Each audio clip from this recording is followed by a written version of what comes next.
You're listening to a podcast by the Center for Action and Contemplation. To learn more, visit cac.org.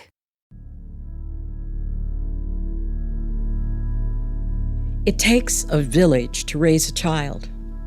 It takes a village to survive. For many of us, villages are a thing of the past. We no longer draw our water from the village well or share the chores of barn raising, sowing, and harvesting. We can get everything, well, almost everything that we need online. Yet even though our societies are connected by technology, the rule of law, and a global economy, our relationships are deeply rooted in the memory of local spaces. Villages are organizational spaces that hold our collective beginnings. They are spaces that we can return to, if only through memory, when we are in need of welcoming and familiar places. What is a village anyway, but a local group of folks who share experiences, values, and mutual support in common? The functions of such a group may include the fostering and maintenance of common needs, interests, and safety. In my book and in this episode, I'm using the word village to invoke similar spiritual and tribal commitments and obligations. The word village also makes reference to the tangle of relationships that are included in these social collectives. Sometimes villages are structured and complex, sometimes fleeting and ephemeral, but always there's a shared sense of identity, responsibility, belonging, and spiritual expansiveness. When there is a crisis, it takes a village to survive. In each generation we are tested. Will we love our neighbors as ourselves? Or will we measure our responsibilities to one another in accordance with whomever we deem to be in or out of our social circles? And what of those unexpected moments of crisis, those critical events that place an entire village at risk? How do we survive together? How do we resist together? How do we respond to unspeakable brutality and the collective oppression of our neighbors? Our lifelong efforts to map our uniqueness do not defeat our collective connections. Although I'm an individual with a name, family history, and embodiment as an African American woman, I am also inextricably connected to several villages that reflect my social, cultural, national, spiritual, and generational identifications. These connections require that I respond and resist when any village is under assault. From the Center for Action and Contemplation, I'm Donny Bryant. I'm Barbara Holmes. And this is The Cosmic We. Hey, Dr. B, I am so excited to engage in a conversation about Chapter 4 of your book, Crisis Contemplation. For our listening audience, this is the chapter entitled The Village Response. The Village Response. So, Dr. B, you begin the chapter with a very familiar African proverb. It takes a village to raise a child.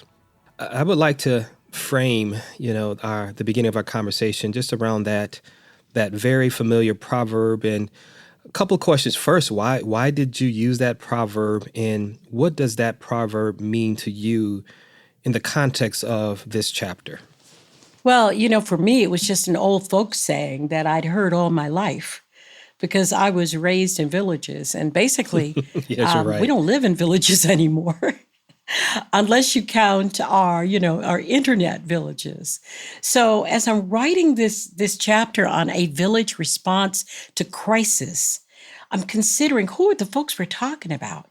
Who are the people today who share experiences in common space, share values, look to one another for mutual support?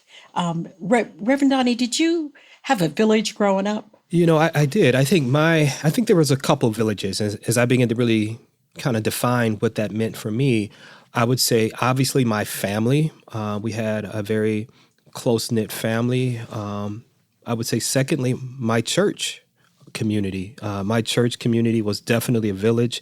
There were deacons and trustees and mothers and, uncles and ministers and, all of sorts. And so that was probably, I would say, those two communities, my family community and also my church community. But I would say a third, I was active in sports growing up. And as I began to reflect over my life, the teams and the coaches that I was a part of, those leagues, if you will, those communities, that became another type of a village for me, because those coaches, right, became mentors and elders that we would draw wisdom from and life lessons from. And so even to this day, my brothers and I, we have stories of some of our football coaches that were very hard on us and the lessons we learned from those stories. So yes, those were three examples of villages that I was a part of.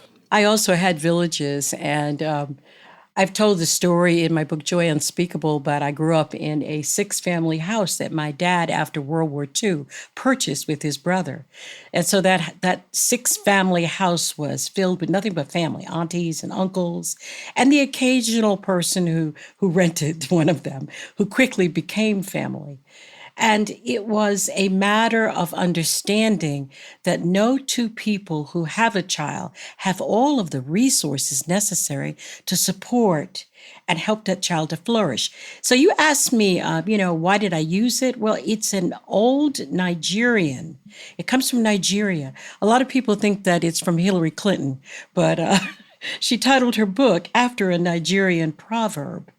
And if you've ever been to Africa, West or East, you know that people come in and out of their homes day or night. The pastors are never off duty. You know that whenever there's a crisis, they respond, that there's a real village sensibility. And so in Africa, during the period of time that this proverb arose, they understood that it took grandparents and parents and aunties and shamans to raise a child.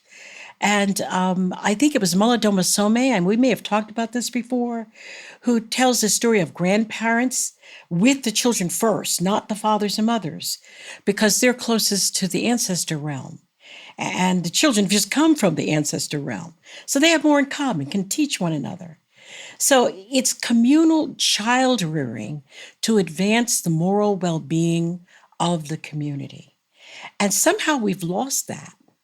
Because, a lot of our teens have guns and folks don't feel safe. So when do we become afraid of our own children in the village?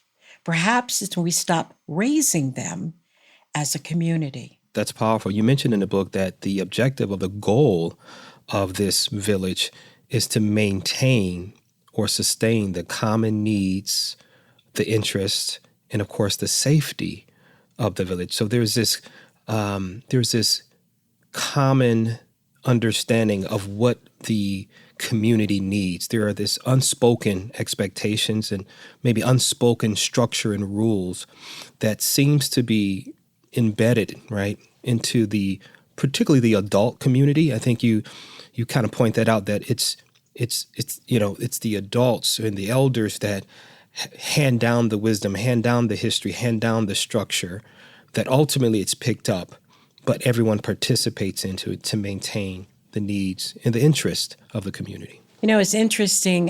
When we look at the way we live today, many of us don't know how we got here. We don't know how the dissolution of family occurred. And there is a biblical scholar, his name is Ched Myers, and he talks about how capitalism destroyed the family. And it's a very controversial point of view, but it's an interesting take. He says initially families farmed together. And when they farmed together, they spent a lot of time together. And they lived in multi-generational groups. And then he says capitalism took the man off the farm to work in the market economy. And then, because the man is working in the market economy, there are more consumer needs to support the family that requires that the woman also join him in the market economy. And so she also goes to the factories or to the job. And then there's no one to raise the children or to care for the elderly except for the market economy. So then child care is monetized, and so is elder care. So it's not as if, whenever these things happen, it's like magic. Oh my God, what happened? How did it happen? Well, it's progressive, and his take is economic. Yes, well, it's interesting you state that because I often share with people that when I was in grad school, obtaining my MBA from the Broad School of Management at Michigan State University, one of the takeaways, and it was a great experience, great program, and I'm very grateful for that experience and what I learned from that.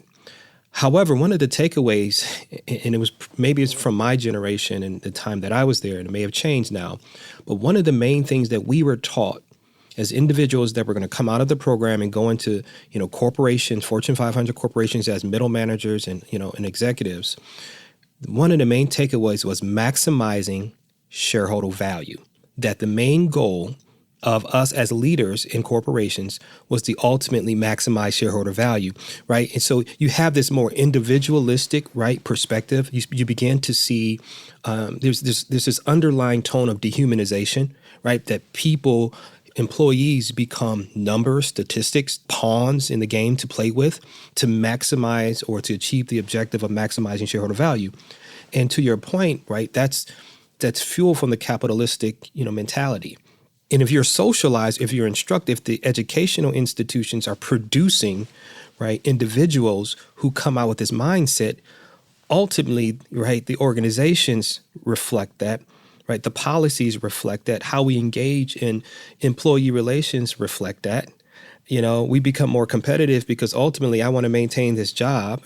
So now I see you as not as other to compete with versus a friend or a partner to achieve certain goals. And so it is an individualistic versus collectivistic mindset. And so I totally agree with you. And unintentionally, we participate in that, right? That madness. And I thought about that because I came out and I used to preach that. I mean, it's all about maximizing shareholder value. That's what we're here for.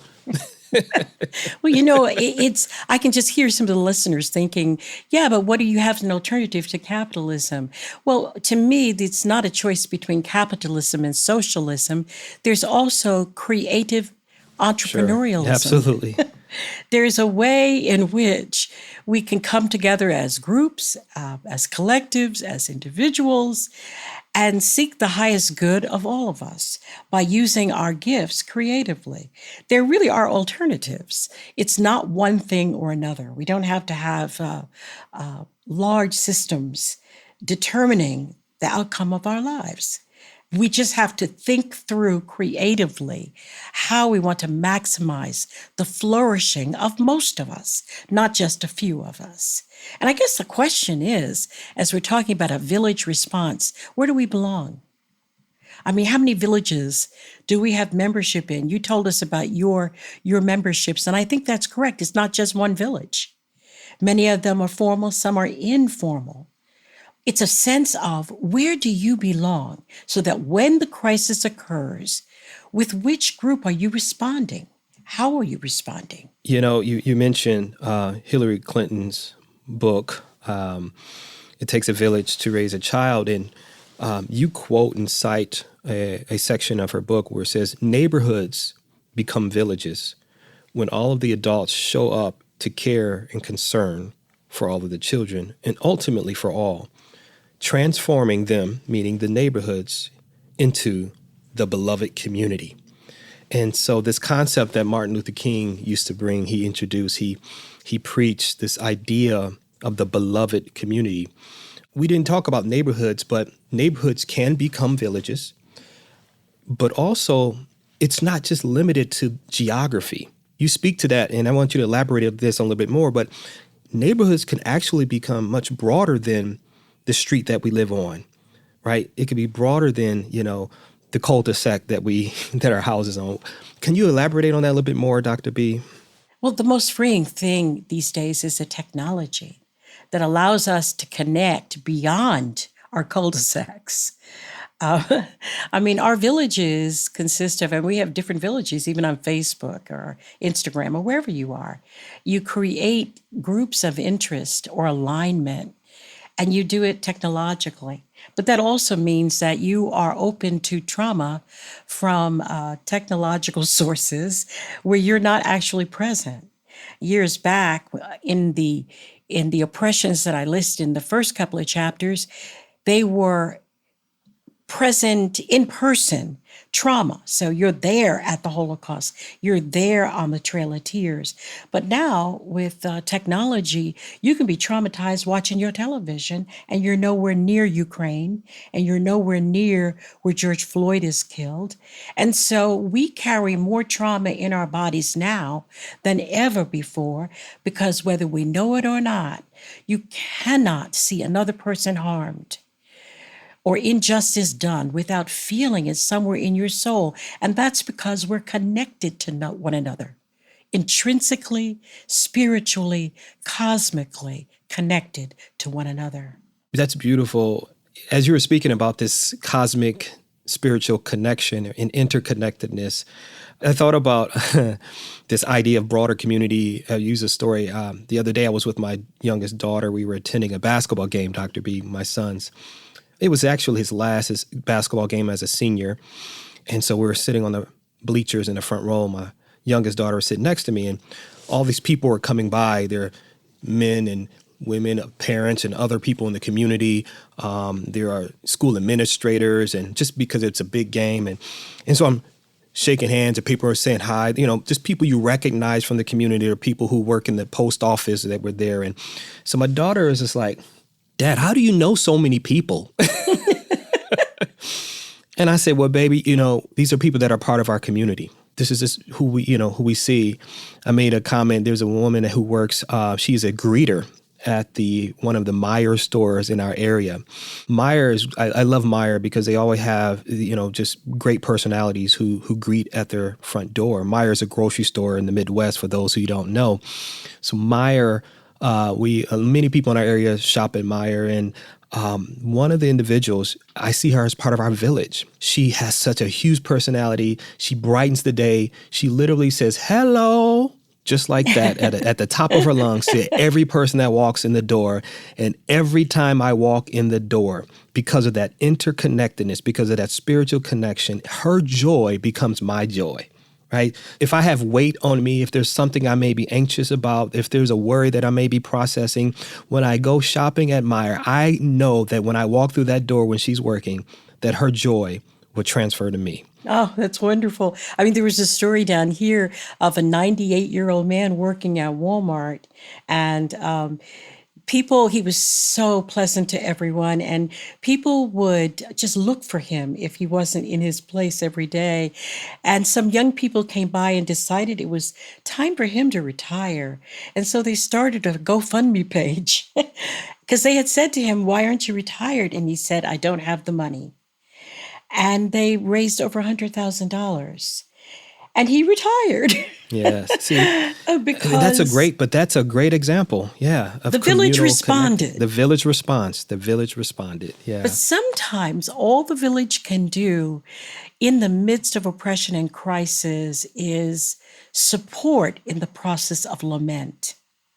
You don't want to think about it in terms of no other recourse. That's how we always think about weeping or tears or lament. We think, oh gosh, you're at the end of your rope. Nothing else has worked. Okay, so we're going to start crying now. And that's not really what it is or why it is. I want to just read a brief excerpt from Father Richard Rohr's book, Everything Belongs. And he says the church needs to teach people what I call the weeping mode. Weeping is different from beating up on yourself. Weeping is a gentle release of water that washes, baptizes, and renews. Weeping leads to us owning our own complicity in the problem. Weeping is the opposite of blaming and also the opposite of denying. It leads to deep healing when inspired by the Spirit. I love that. That's a powerful perspective of weeping and lamenting or crying.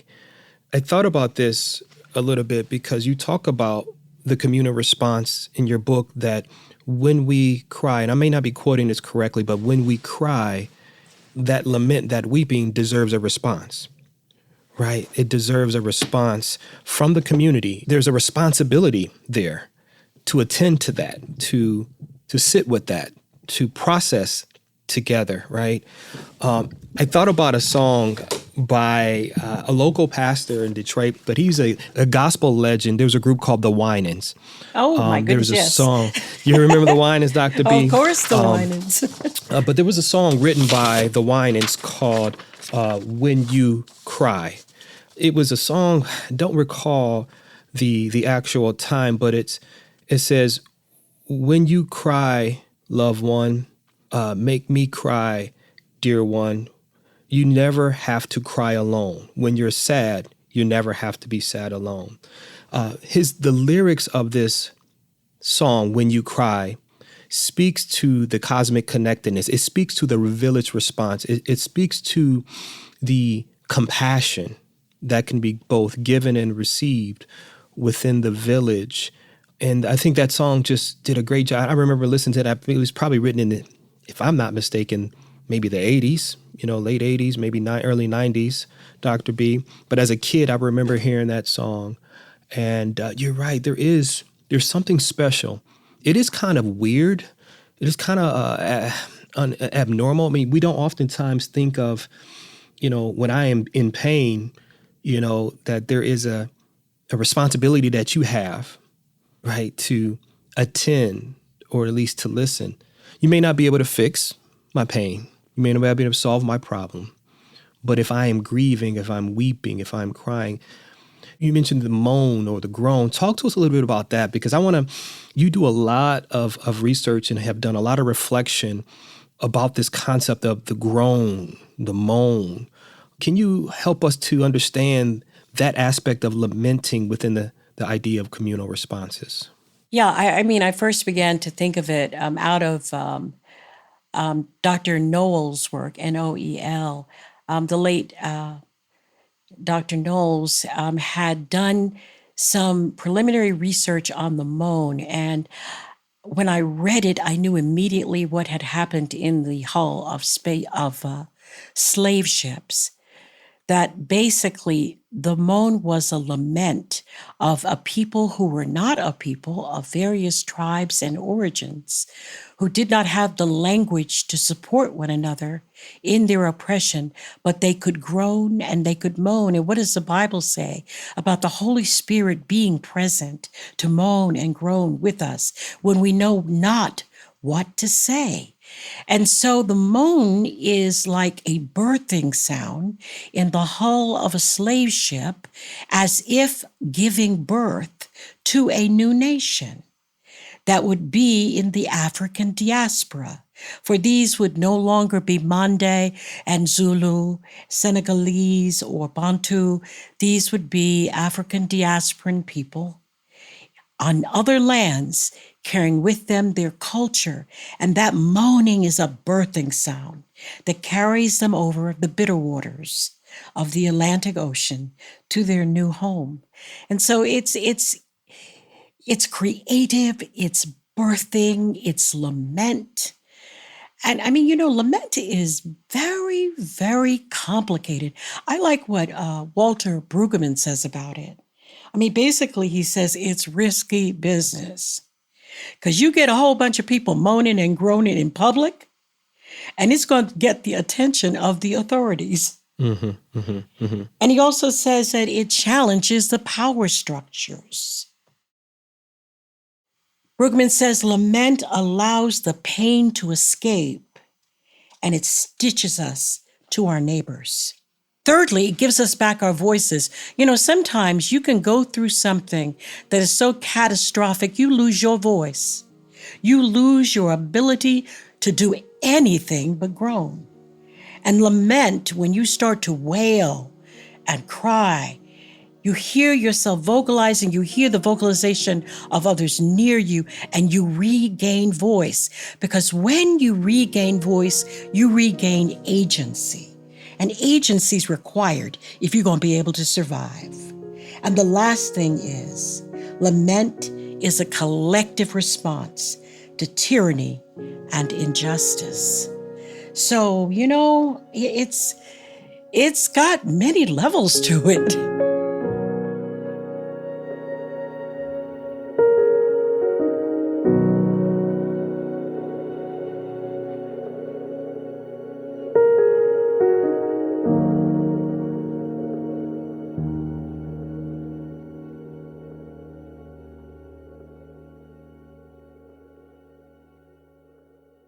Many of us feel increasing anger at injustice, violence, and indifference in our world today. Join us March 14th for What Do I Do with My Anger? An online gathering featuring Richard Rohr and Brian McLaren. Learn ways of transforming anger into loving action. Inspired by Father Richard's new book, The Tears of Things. Register today at cac.org/anger. That's cac.org/ANGER. What does it mean to embody salt and light? In 2025, Richard Rohr's daily meditations turn to Jesus' timeless metaphor for reflecting love into the world. Amid this season of uncertainty, join us in living with trust, being salt and light. For 18 years, the daily meditations have inspired thousands of readers like you. Subscribe today at cac.org/saltlight2025. That's cac.org/SALTLIGHT2025.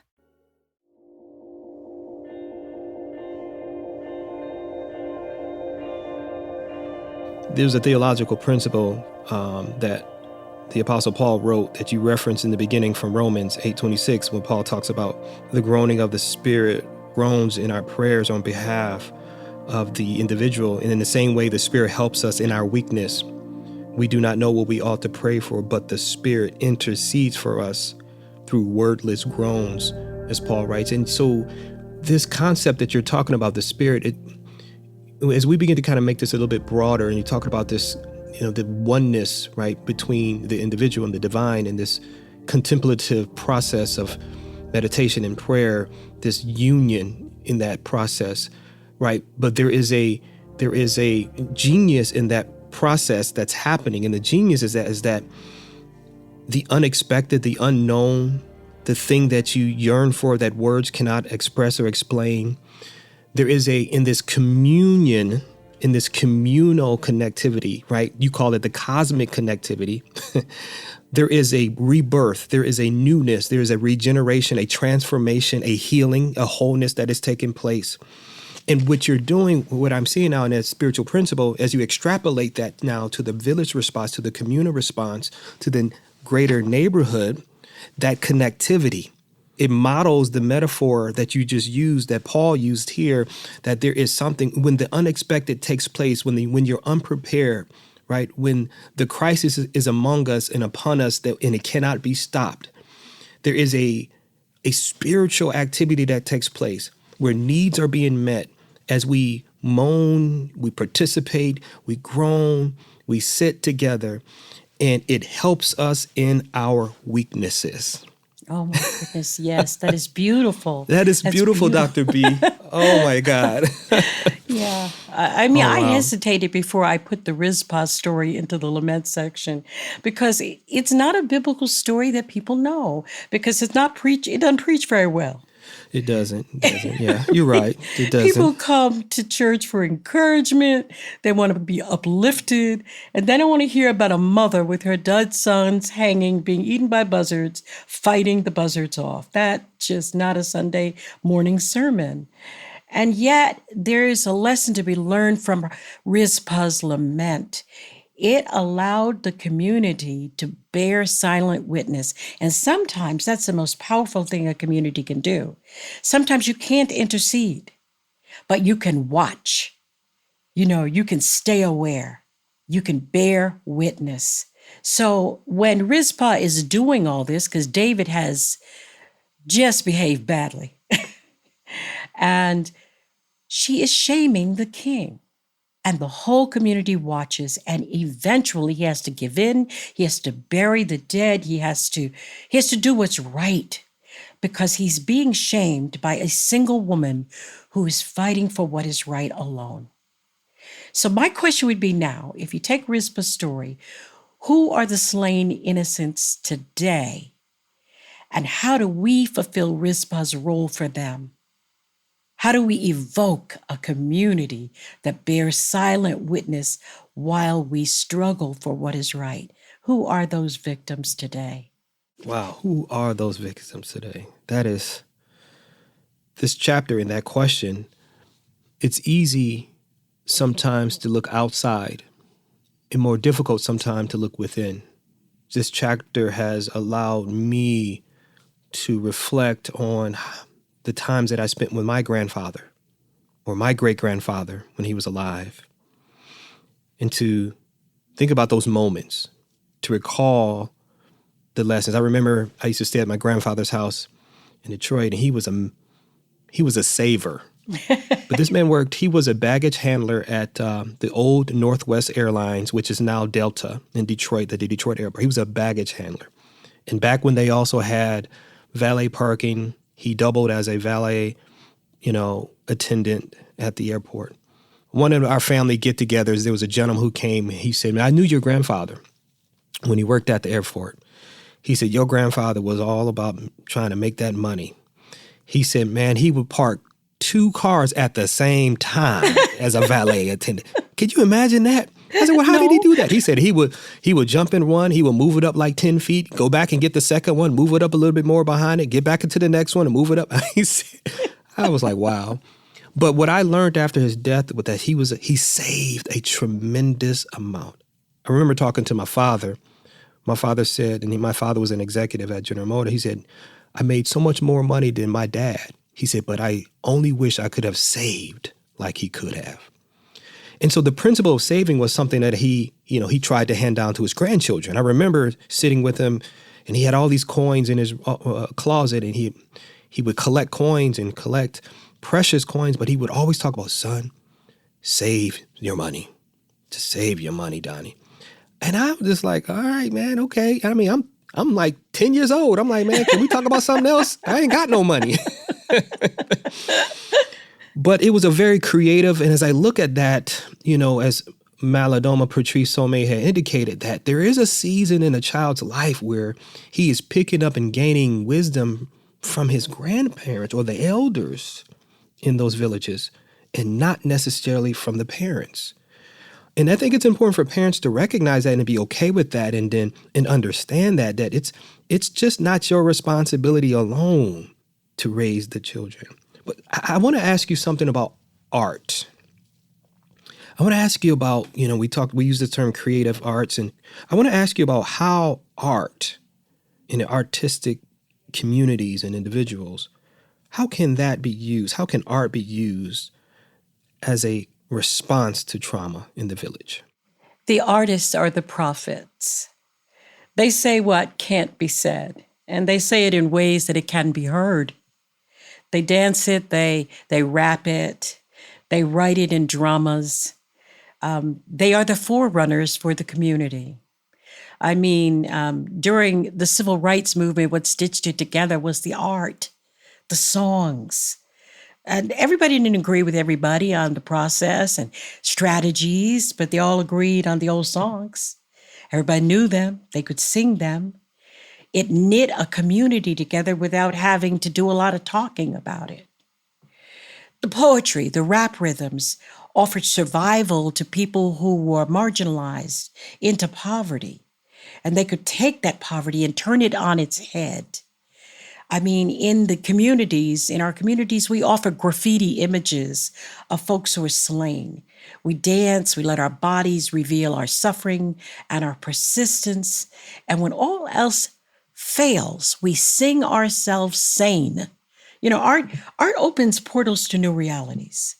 That's the way I see it. It's prophetic.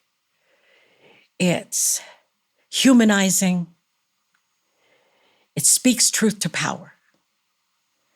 And so that's another way in which a community can come together and express themselves in ways that the power structures can do nothing about. What do you do with a rap song that speaks the brutality of the system? Wow. I never really thought of it like that. And I appreciate that perspective, because there are many within musical genres, artists who use their artistry to speak truth to power, but also to have a voice for those who are oppressed. I remember the Temptations, and recently I saw a play about kind of the history and the life of the Temptations, which was before my time. I remember hearing the songs and just really didn't fully understand the meanings behind some of those songs. And I remember songs, Dr. B, like Papa was a Rolling Stone, wherever he laid his hat was his home. Was his home. But okay, that was one type of creative expression about, a person or people or whatever. But then there were songs like Cloud 9, written by the Temptations, songs that were written as a response to what was happening during the civil rights movement at that time. And those writers, those artists use their voice to speak, as Dr. Walter Brueggemann says, in the prophetic voice, right? The prophetic imagination and the tradition of the prophets to, as you indicate, to rattle the cages, if you will, of those in power, to get their attention in a sense, in a creative way, but also to give, in a creative way, hope to the hopeless, voice to the voiceless, strength to the weak, if you will. And I think as I mature, as I get older, I'm now able to see how that particular form of art, poetry, Maya Angelou's poetry, wow, I know why a caged bird sings, or Alice Walker's work, or, just so many.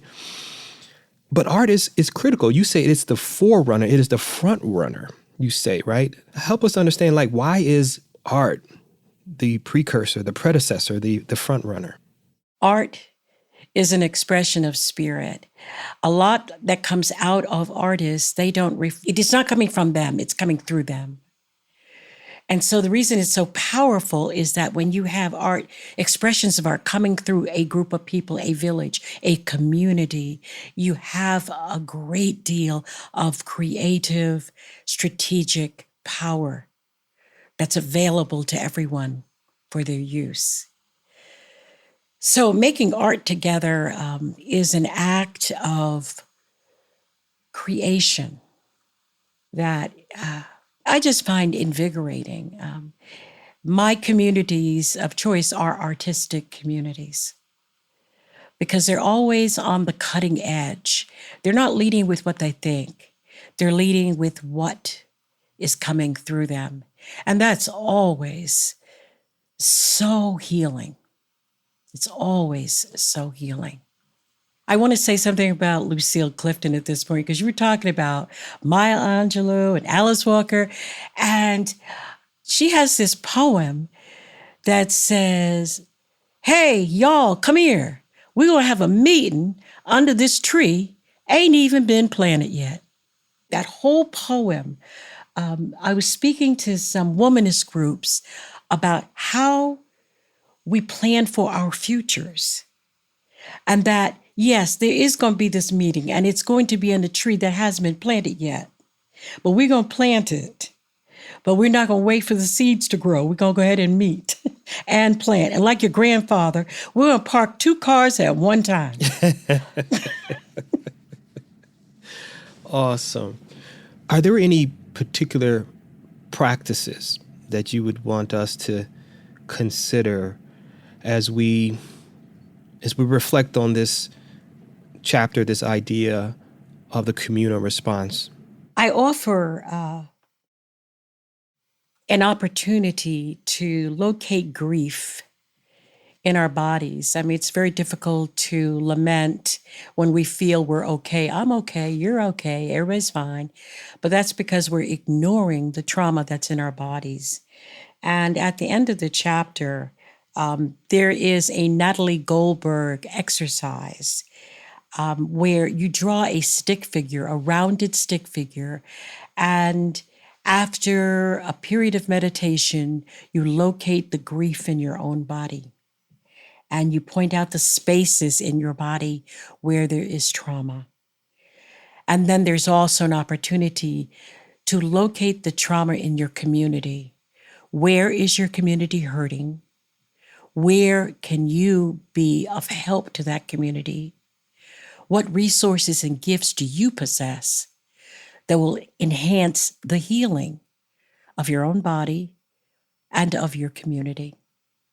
As a village, we have a sacred duty to respond to the crises of oppression and injustice. We have a responsibility to respond to the suffering of others around us. But first, we have to figure out who we are, how we're going to show up, and how we're going to work with others, our neighbors, in a communal response to crisis. Dr. B, thank you for this opportunity. It's fun. It's been fun talking about this. Thank you, Dr. Donny. Thanks for listening to this episode on the Village Response. In this episode, we discuss the power and purpose that our villages play in our journey back to wholeness. Oftentimes, our path to healing is not something that is experienced just as an individual, but it is experienced within community. In the book, Dr. B says that sometimes villages are complex and challenging and oftentimes very fleeting, but always within the village, there is a shared sense of identity, a shared responsibility, a shared belonging, and spiritual expansiveness.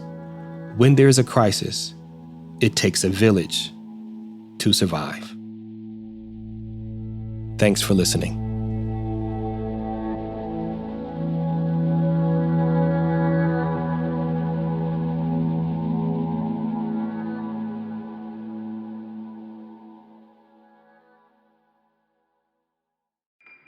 Do you feel called to walk a more contemplative path? The Center for Action and Contemplation is an educational nonprofit supporting the journey of inner transformation. Our programs and resources will help grow your consciousness, deepen your prayer practice, and strengthen your compassionate engagement with the world. Learn more about our resources, such as publications, podcasts, email series, and events at www.cac.org.